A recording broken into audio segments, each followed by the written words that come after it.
Justement, Madame Jarry, donc quelle est la bonne stratégie? Qu'est-ce qu'il faut? Comment y aller? Alors, justement, en fait, on ne peut pas dire qu'il y a une stratégie qui peut s'appliquer à toute entreprise. Donc ça, c'est d'abord très important à comprendre. Et c'est pour ça que lorsque nous travaillons avec nos clients, il est très important de prendre en considération les enjeux de l'entreprise, leur vision, les objectifs qu'ils essaient d'atteindre ou qu'est-ce qu'ils cherchent à travers ce cloud. Est-ce que c'est accélérer le time to market? Est-ce que c'est l'innovation? Est-ce que c'est l'efficacité opérationnelle? Est-ce que c'est de nouvelles applications, etc., etc. Donc, il y a vraiment, d'abord, c'est pour ça que je dis que c'est très important d'avoir une vision et définir sa stratégie cloud et aussi avoir un alignement entre les enjeux technologiques et les orientations business. Parce qu'il ne s'agit pas d'adopter le cloud pour adopter le cloud, mais quelle valeur je cherche à travers ce cloud.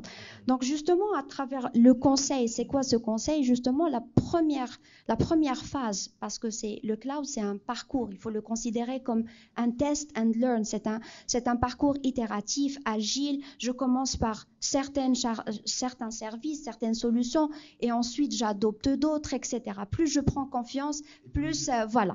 Donc partant de ce principe-là, donc la première étape de ce parcours, c'est justement ce qu'on appelle un assessment ou une évaluation des besoins de l'entreprise, de leurs objectifs, leur environnement applicatif, leur infrastructure existante, etc. Et en fonction justement de ça, on établit quels sont les use cases justement. Est-ce que c'est l'externalisation de leur infrastructure? Est-ce que c'est pour un backup, une sauvegarde ou une continuité d'activité, etc. Donc, il y a énormément de use cases dans le cloud qu'on définit ensemble avec nos clients et en fonction justement de ça, on définit quel est le modèle. Est-ce que c'est un cloud privé? Est-ce que c'est un cloud public? Est-ce que c'est un cloud hybride? Donc, en fait, il n'y a pas qu'un seul modèle qui fit à toutes les entreprises. C'est pour ça que ce travail-là, cette première étape est très importante et de laquelle on établit une stratégie de move to cloud, justement, adaptée au contexte de l'entreprise. On peut parler d'un cloud global dans une entreprise, parce qu'on parlait on y va petit à petit. L'entreprise peut être globalement...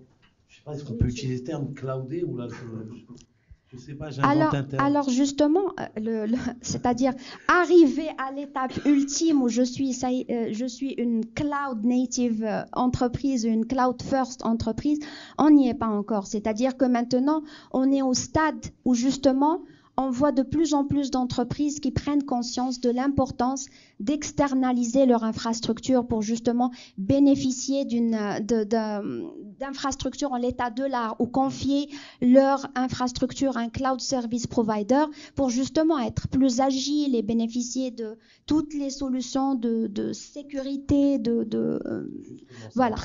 Très bonne transition, la sécurité. Voilà, donc en fait, c'est pour ça qu'on voit que cette externalisation, elle commence à prendre de plus en plus. On voit de plus en plus d'appels d'offres, de consultations clients par rapport à l'externalisation de leur infrastructure, que ça soit pour l'héberger dans un de nos data centers ou bien dans un cloud privé dans nos data centers ou bien déborder sur le cloud public. Comme j'ai dit, il n'y a pas vraiment un seul modèle et en fonction vraiment du besoin de l'entreprise, il y a énormément de solutions qui peuvent y répondre.